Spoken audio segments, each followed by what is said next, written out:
Hello, this is another Sunday, and I am super excited to bring you God's word from His very heart to yours. Today, I'd like you to turn your Bible with me to the book of Ephesians. Ephesians chapter 6 from verse 16. The past few Sundays, we have been looking at the spiritual weapons to withstand and overcome spiritual attacks. So, today, we are focusing on one of these spiritual weapons we have in our armory to be able to withstand and overcome spiritual attacks, because we have agreed that these attacks are real. How do we deal with them? So today, turn the Bible with me to the book of Ephesians chapter 6 from verse 16. And in all of these, by taking up the shield of faith, with which you can extinguish all the flaming arrows of the evil one. Faith is firm confidence.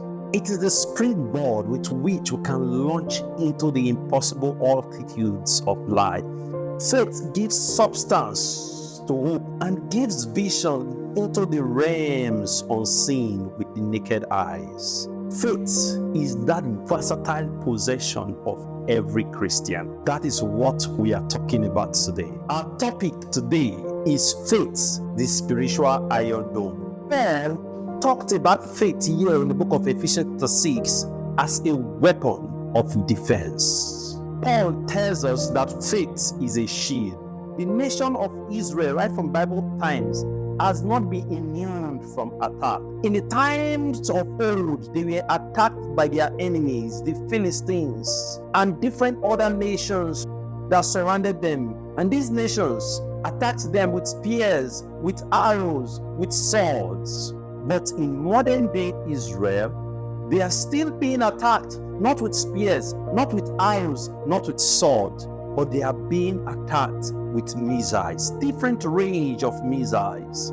So some years ago, the Israelis developed a way to withstand, a weapon to defend themselves against this attack of their enemies. They know they could not do anything about the capacity of the enemies to manufacture missiles, but they knew they could do something about developing a system, a defense system to withstand these missiles that the enemies will send their way. That was how they developed what they call the Iron Dome. So the Iron Dome is one of the most resilient, sophisticated, effective anti-missile defense systems in the world. With the Iron Dome, they can detect missiles coming their way, access the impact of this missile, detonate and destroy it mid-air so that it will not cause any damage or destroy the lives and properties of people. So when we read what the Holy Spirit is teaching us in the book of Ephesians chapter 6,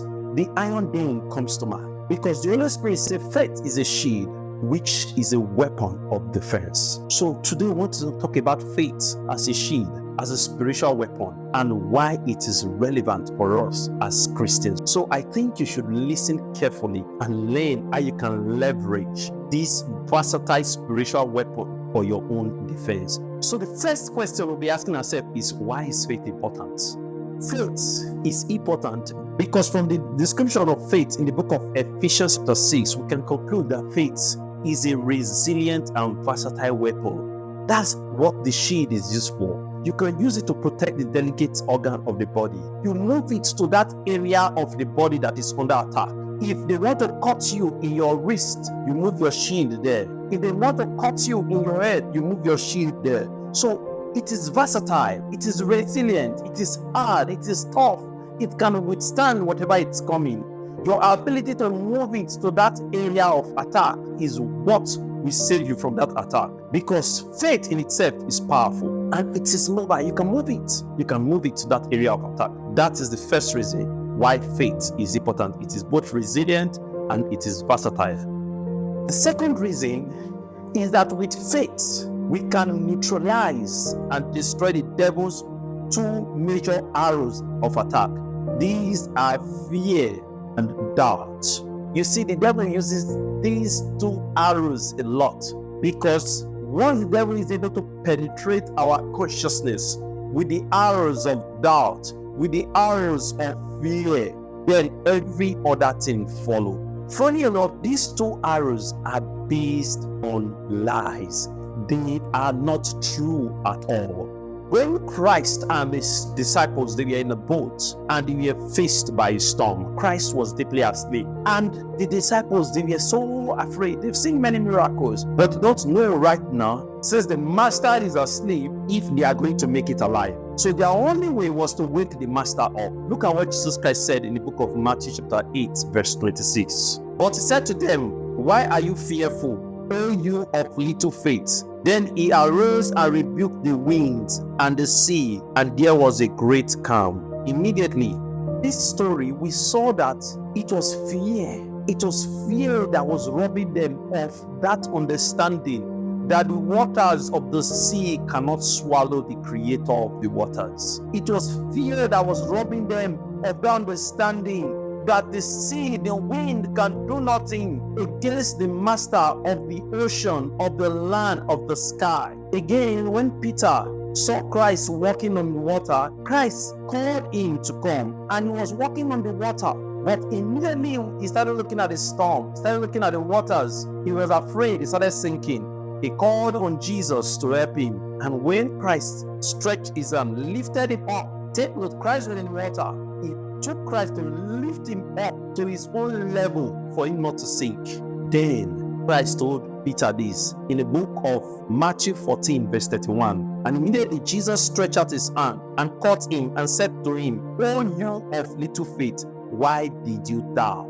So what happened here? You see the interplay between fear and doubt. What happened here was that Peter's faith did not fail him. He allowed that to cover his faith. He allowed that to overwhelm his faith. And it was when he started doubting that he started sinking. So the devil usually comes with fear and doubt. That is why faith is very important, because Christ said, "Oh, you of little faith." So if Peter had a great faith, nothing would have happened. So faith is that important. Also, faith is important. This is the third reason, because we advance through faith.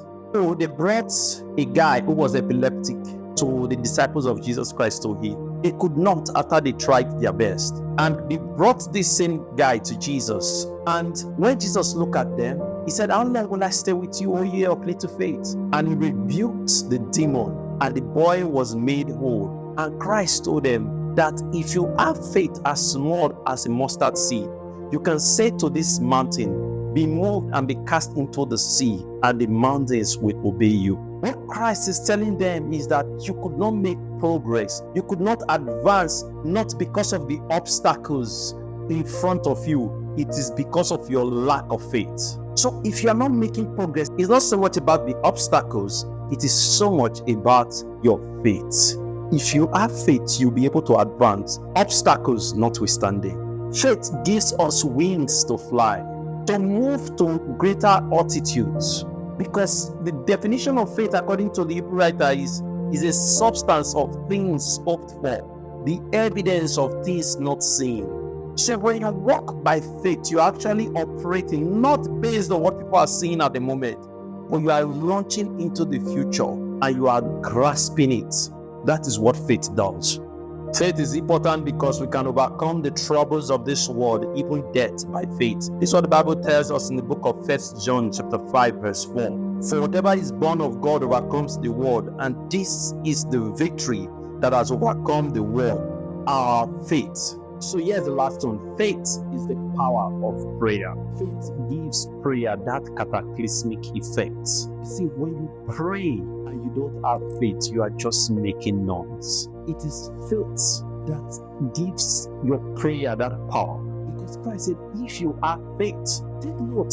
The story of that epileptic boy that the disciples could not heal. They didn't pray. The disciples prayed, but nothing happened. When Christ came, he said, "Oh, ye of little faith." That means if they had added faith to their prayers, it would have changed a lot. And Christ told us, using that situation, that if we pray with faith, we will get what we are looking for. That we can even say to the mountain, "Be moved and be cast into the sea," and it will happen. We see that in the book of Matthew 17, from verse 17 to 21. So faith is the power of prayer.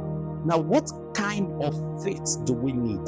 to withstand the attacks of the devil? What kind of faith do we need as a weapon to be able to resist and overcome the attacks of the evil one? The first thing is a faith that is built on the knowledge of the person, the character, principles, and the purpose of God. These 5 things. Do you know God, the person of God? Do you know God as God Almighty, all-powerful, the power of God? Do you know the nature of God, His character, the character of God? He cannot lie, He cannot abhor sin. Do you know the principles that He has shown us in His word, what He lives by, and His purpose? Your faith must be built on these 5 dimensions. That kind of faith is a faith that can withstand whatever the devil will throw at you. Anything other than this faith cannot resist, rather it entertains the devil. It's just psyching yourself, believing that you have this super power within you. It entertains the devil. It cannot resist, not do anything to the devil. Look at what Peter tells us in the book of 1 Peter chapter 1 verse 21. Who through him believed in God, who raised him from the dead, and gave him glory, so that your faith and hope are in God. If your faith and hope are not in God, it is nothing but delusion of grandeur. So your faith must be built on the knowledge of God. That is the first thing. The second thing about the faith that we need to withstand the attacks of the devil is that it is test-proof and it will be tested. 1 Peter chapter 1 verse 7 tells us this, that the genuineness of your faith, being much more precious than gold that perishes, it is tested by fire, will be found to praise, honor, and glory at the revelation of Jesus Christ. So, if you truly have faith in God, it means that this faith will be tested. It is said that meat that has fat must prove it by the heat of the fire. If you have faith in God, your faith will be tested. Problems will come your way. Persecutions will come your way. When the things you see scare you, to begin to run for help, seeking help from places where there is no help, and these things scare you up and say, I believe in the God I serve. I believe in what God can do. This is nothing, because in all things I am more than conqueror. When the sickness comes, when difficulties hit, your faith will be tested. Will you shrink, and will you stand up to the occasion and say, I believe in what my God can do? I will overcome. Your faith will be tested. That is the faith that you need, genuine faith. That is both test-proof and that will be tested. Lastly, the faith that we need is a faith that continues to increase, continue to walk with God. You see, when you are intentional about your walk with God, things will come your way, and with the faith you have, you begin to overcome these things. The more you overcome, the better your faith becomes. And with all that you've been through, whatever comes to you in the future, like David, you will say, the Lord who delivered me from the bear, the Lord who delivered me from the lion, will deliver me from the hands of this uncircumcised Philistine. You'll be able to take giants, because you draw inspiration from those days when you conquered lions. You draw inspirations from those days when you had to conquer bears. Your faith will continue to increase as you continue to walk with God. That's the faith you need. So here are some questions I want you to ponder on. Do you have faith? I'm not talking about that belief that makes you feel so excited about what you can do and what you can become, that is hollow and shallow, that does not even take into cognizance the person, the nature, the purpose, the principles of God. No, I'm talking about genuine faith. Do you have that faith? Do you have a faith based on God? Do you have a genuine faith, a resolute faith, a faith that is also concerned about the outcome of your prayers, trusting in the character and the wisdom of God? Do you have that faith? You see, Shadrach, Meshach, and Abednego, when they were threatened with annihilation, they were to be thrown into a furnace. They said, our God, O King, is able to deliver us. And even if we will still not bow down, if faith tested by fire, even if they were also concerned about the outcome, they had faith, but they were not concerned about the outcome, because they knew that death is not the end. They knew that death cannot quench their faith in God. But they were able to withstand the furnace. With your faith, you can extinguish the fiery dart of the evil. Is your faith test-proof?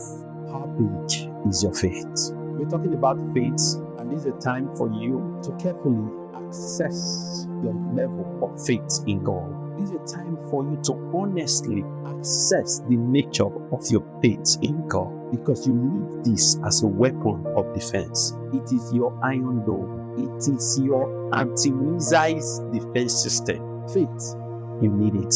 I pray when the devil strikes, when the evil ones attack, that faith will arise and you will stand whatever comes and you will overcome in Jesus' name. Amen. Will you bow down your head so that we pray together? Lord, we thank you for your mercies. We come before you to declare our love for you and our faith in you. We pray, oh God, that you tear down every wall of limitation. We pray that you give us the grace to overcome those things that so easily ensnare us. Pray, oh God, that you will build our faith. You will increase our faith. We pray that you will bless the one watching this video from the other side.